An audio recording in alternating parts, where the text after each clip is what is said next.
I'm Dennis Anderson along with Julie Zenner, and here's what's coming up on Almanac North. First Witness Child Advocacy Center is working with schools and parents to help prevent child sexual abuse. We'll talk about I Stand with Kids Month. The Minnesota Ovarian Cancer Alliance will light Duluth Teal once again this weekend as they continue to raise money for cancer research. And a major acquisition will affect several local companies. We'll have more on that story in the business news. It's all coming up on Almanac North right now.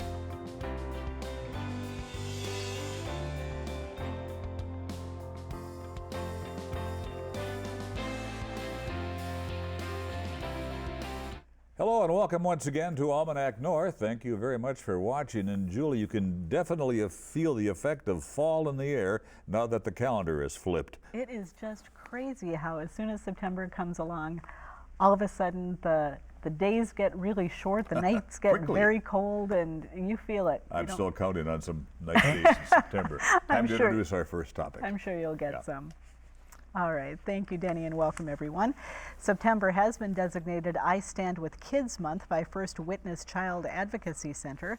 As children head back to school, First Witness is emphasizing its advocacy efforts in the schools and with parents. The organization also partners with law enforcement, the county attorney's office, and others in a multidisciplinary team to help victims of child abuse. Here to tell us more is Tracy Klana, Executive Director of First Witness. John Holitz is with the St. Louis County Attorney's Office, and Annie Harla is a member of the First Witness Board of Directors. And thanks to all of you for being here. Really appreciate you coming in tonight. Sure. Thank you. Tracy, maybe you can start. Just tell us about I Stand with Kids Month and what the goal is. Yeah, sure. Thank you. You know, it's important for our entire community to be a part of the conversation about preventing child abuse, in particular preventing child sexual abuse. We know that 1 in 10 children, 1 in 6 girls, and 1 in 8 boys may experience child sexual abuse before the age of 18. And so that's what our month is about. It's about educating our community about the importance of prevention, and also asking the community support for the children who do experience child abuse. Those are just astonishing statistics. Child abuse take a lot of different forms, or how do you define it for the purpose of your organization? Yeah, well, there are statutes that define it. We specifically at First Witness work with children who have experienced child physical abuse to a criminal level, and also all children who have experienced child sexual abuse. John, you're at the St. Louis County Attorney's Office. Tell us how the multidisciplinary team gets involved in all of this.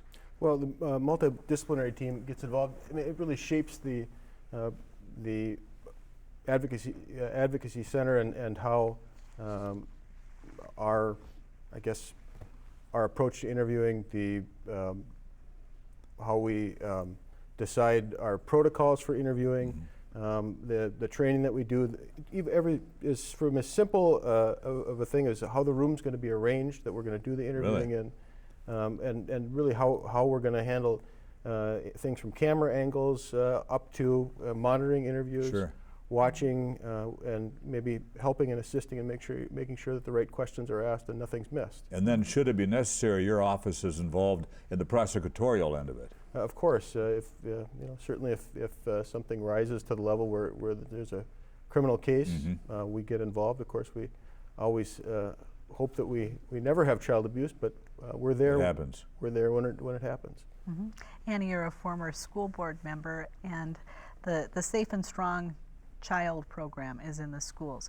Talk about that and how it reaches both kids in the classroom and their families in maybe some other settings. You know, after finishing the school board this was the board that I wanted to join, because I heard from our amazing staff members about how they were teaching our kids to say no, walk away, tell an adult when something does happen. And so to be able to be teaching in the classroom, also teaching teachers how to respond to this, and normalizing that you can have the conversation about it and finding safe places for kids to tell their stories is just so important. So it's neat to have the opportunity to serve on the board now and find ways that, and to see unique ways that our community comes together to both respond to this, but then also to prevent kids and give them power to stand up for themselves. Tracy, who typically notifies first witness if it appears that there is a case of child sexual abuse? Yeah, so we are called either by law enforcement, and we work with the Hermantown Police Department, the Proctor Police Department, Southern St. Louis County Sheriff's Department, and Duluth Police Department, and I think that's it. Okay. And then also the Initial Intervention Unit with St. Louis County. Those are the folks that do the screening of the alleged child abuse, and they are the ones that call us to schedule the interview. So how far out from the city of Duluth does first witness expand? All over St. Louis County, or just in the city and Hermantown Proctor? Yeah, primarily southern St. Louis County. However, we do work with northern St. Louis County. We work with Carleton County. Oh. Actually, Carleton County brings all of their alleged child abuse cases to us. Some in Lake County, some in northern areas, some in, kind of around the northern part of the state, but primarily southern St. Louis County. John, maybe you talked a little bit about this, but how aggressively does the legal system really pursue and prosecute offenders? And are there specific challenges because you're working with children and families and complicated relationships? That's a very deep question. In terms of how aggressively, I mean, if there's a case that we can pursue, we will. And when you ask about the complications, of course, because usually we know that child abuse and child sexual abuse is coming from somebody who the child knows, somebody who the child trusts, somebody who the child loves. So that's a complication right out of the gate.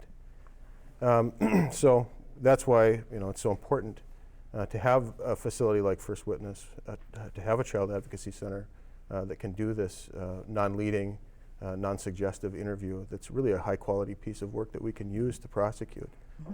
Without them, we're really in a tougher spot. And I imagine that a big part of what you do is trying to prevent additional trauma to the child because they've already gone through a traumatic experience. So, are there things that you do to make sure that this is as comfortable as can be, despite how awful it is? Yes, 100%. So we sometimes I explain the work of a child advocacy center in a way that helps us understand it by understanding what children would go through if they didn't have a child advocacy center.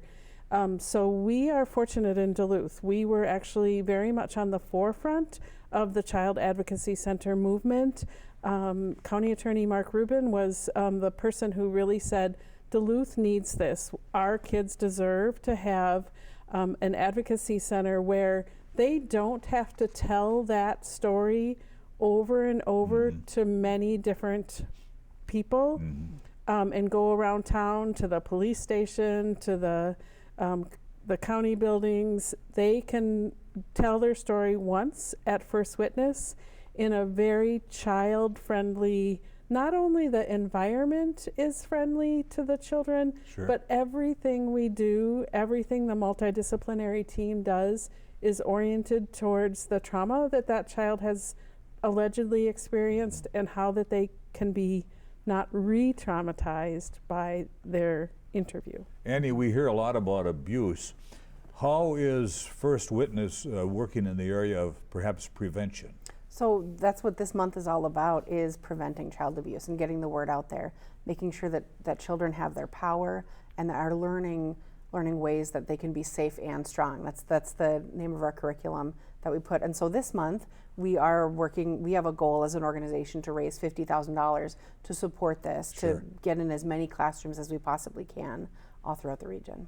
And I understand that the Safe and Strong Child program doesn't have any state or federal funding, so you really do have to be fundraising to get this out into the schools. That's correct. And that's our community. Again, our communities in northeastern Minnesota are unique in that we are committed to preventing child abuse and also responding to it in a child-friendly way. But it's not funded at a state or national level. And so certainly the funds that we raised this month, the $50,000 for I Stand With Kids, is very important to continuing the child abuse prevention program. And do you have any activities going on that people could participate in that are part of this awareness campaign or the fundraising campaign that you have going on? You know, we have a large social media presence in the month of September, and we have a press conference in a couple of days, really encouraging people to participate in child abuse prevention conversations, help kids have their power, and understand that they need those messages around empowerment and owning their body. And so what we really are encouraging people to do is, one, support our campaign, and two, reach out to us and ask questions, invite us to your church or to your community organization or your school to have us come and talk about how you can make your neighborhood or church a safe place for kids. It sounds like First Witness has really grown in the, 20 years you've been in existence? 26 years. 26 years. Yes, for sure we have. Yeah, a lot of changes there Yes, too. for sure. Well, thank you so much for coming in. Really appreciate you sharing this information, and good luck with your fundraising. Yeah. And thank you for the work that you're doing in the community. Thank Really you all appreciate so it. much. Thank you. Thank you. Thanks.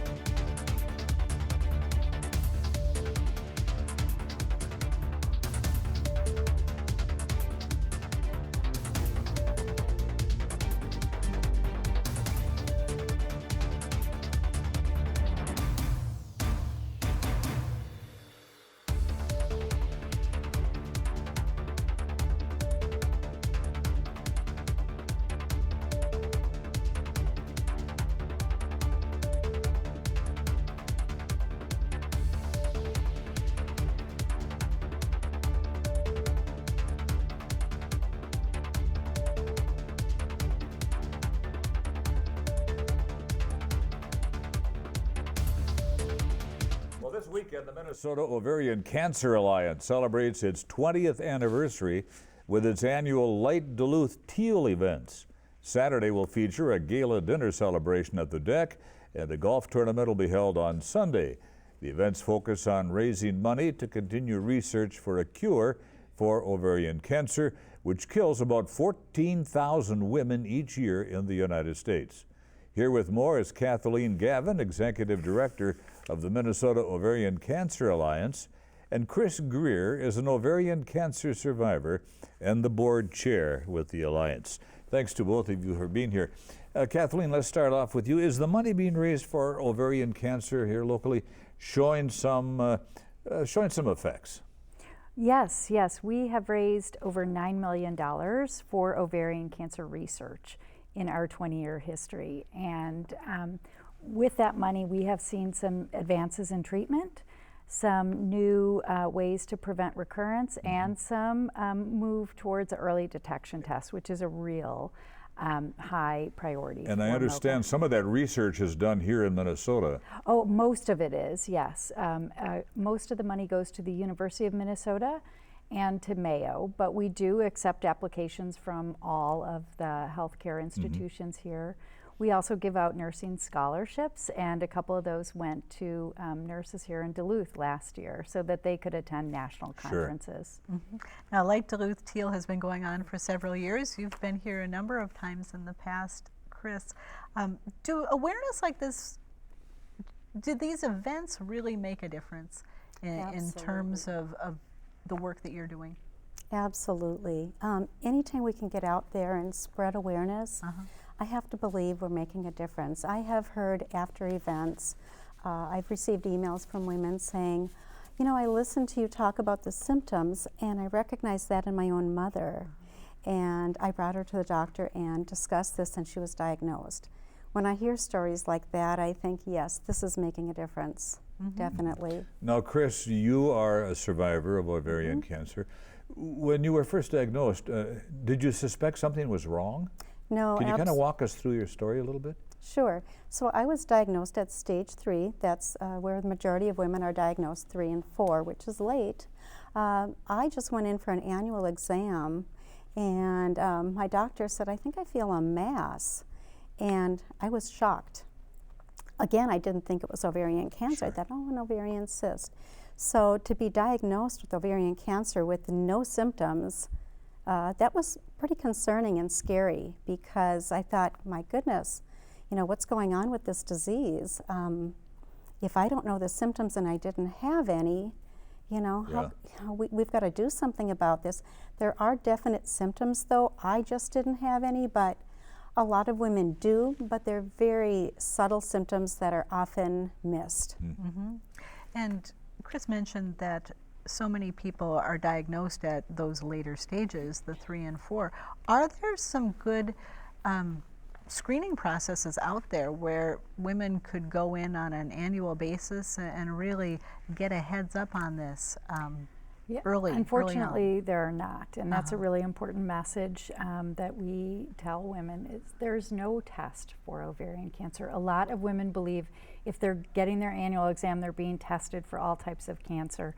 The Pap test is a test for cervical cancer. So there is no test, and that is why we do raise awareness of the subtle symptoms. Chris did not experience them, but many women do. There are 4 that have been proved by research now to be a symptom of ovarian cancer. They're bloating, early satiety, which means getting full after eating just a little bit, digestive changes, and urinary changes. So those are very common. Sure. We just tell women if you experience them for 3 weeks and they get worse, they don't go away, talk to your doctor about them.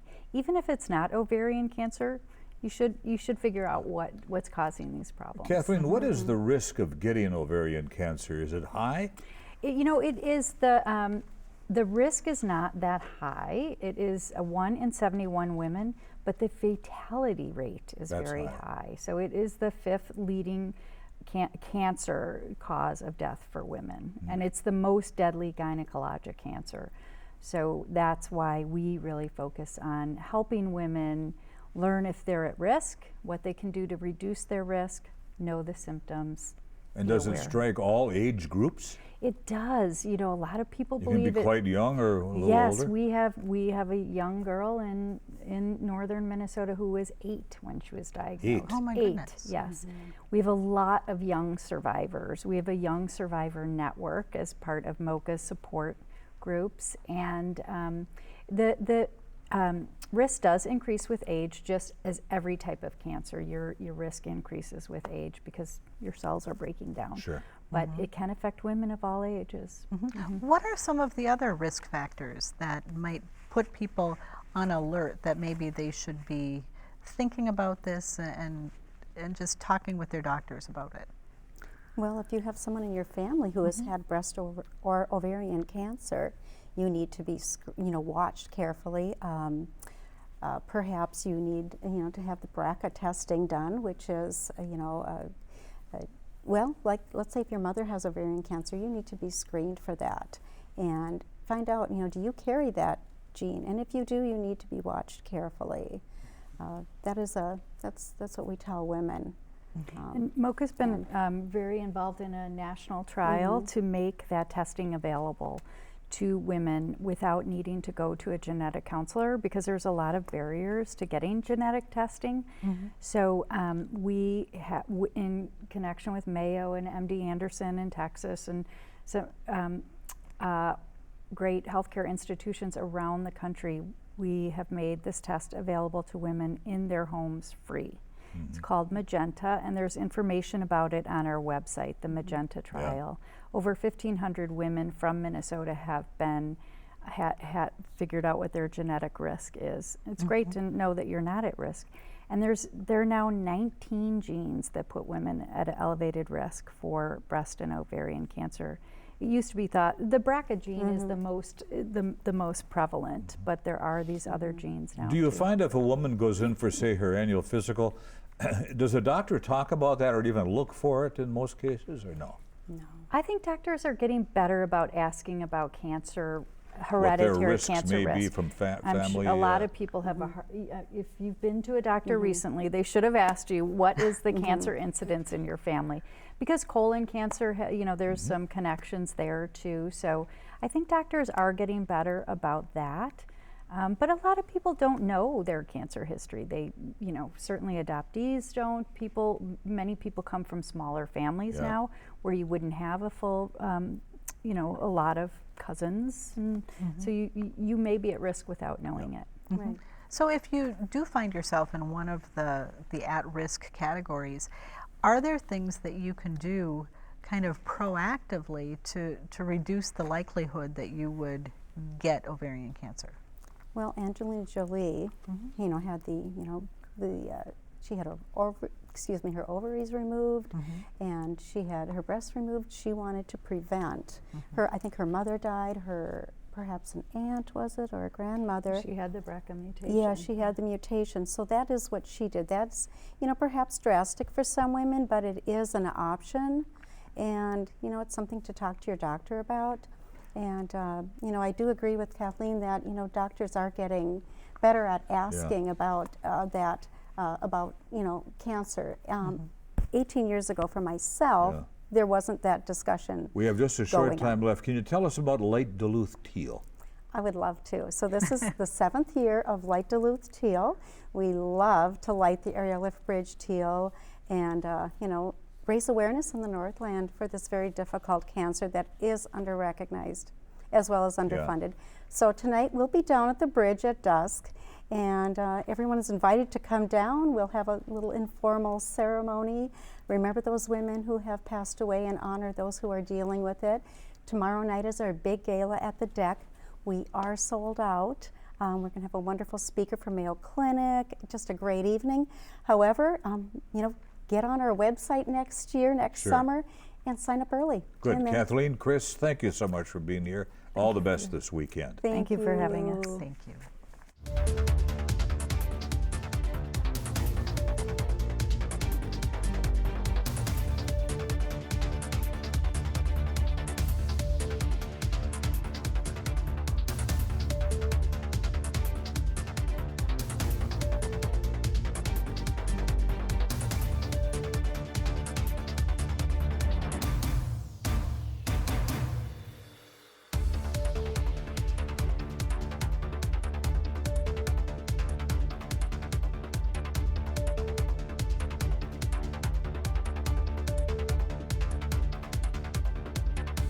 Well, let's turn now to the business news from the editors at Business North. Mac Sport and Marine of Superior has acquired Wild River Sport and Marine in Trego, just north of Spooner on Highway 53. The Meyer family launched Wild River almost 20 years ago, while Mac was started more than a decade ago. John Cahill, general manager of Mac Sport and Marine, said the two companies share a strong commitment to customer service. Waylon Meyer, manager at Wild River, said he's looking forward to working with the Mac Sport and Marine team. API Group, owner of the Jamar Company, Northland Constructors, and United Piping in Duluth, has agreed to be purchased. J2 Acquisition Limited will acquire the API portfolio. J2 is an international provider of commercial safety products and industrial services. The transaction is valued at nearly $3 billion, with shares expected to be listed on the New York Stock Exchange following the transaction. API is owned by Lee R. Anderson, who developed 35 commercial properties in Duluth with his late partner, Rob Link. Mike Schultz, managing director of Sappi Cloquet, has been promoted to vice president of manufacturing for Sappi North America. Schultz joined Sappi in 1990 and spent the next 30 years implementing improvements at the Cloquet mill. He was instrumental in leading the pulp mill conversion project from 2011 until 2013. He also implemented safety measures that allowed the mill to surpass more than 1 million hours without a lost time injury. Schultz also has served as president of the Minnesota Forest Industries, a statewide trade organization. For more regional economic news, visit businessnorth.com. And you can watch our past shows and keep up to date on current topics by following Almanac North on our social media channels. Look for our pages on Facebook, YouTube, and Twitter. And if you're looking for updates about your favorite PBS programs, visit the WDSC website, where you will also find news about the station and learn about many of our upcoming events. And Julie, we have a very special edition of Almanac North coming up next week. We do indeed. We're going to be celebrating the 55th anniversary of WDSC WRPT right here with a 1-hour special with lots of guests, lots of surprises, and we're going to share some old video with people and even bring in some of the old co-hosts from Almanac North over the years. That'll be exciting. Almanac North has been on the air for many years, and to take a look back at some of that is going to be a real treat, I think, for viewers. For Julie and the crew at Almanac North, I'm Dennis Anderson. Have a great weekend. Good night, everybody, and be kind.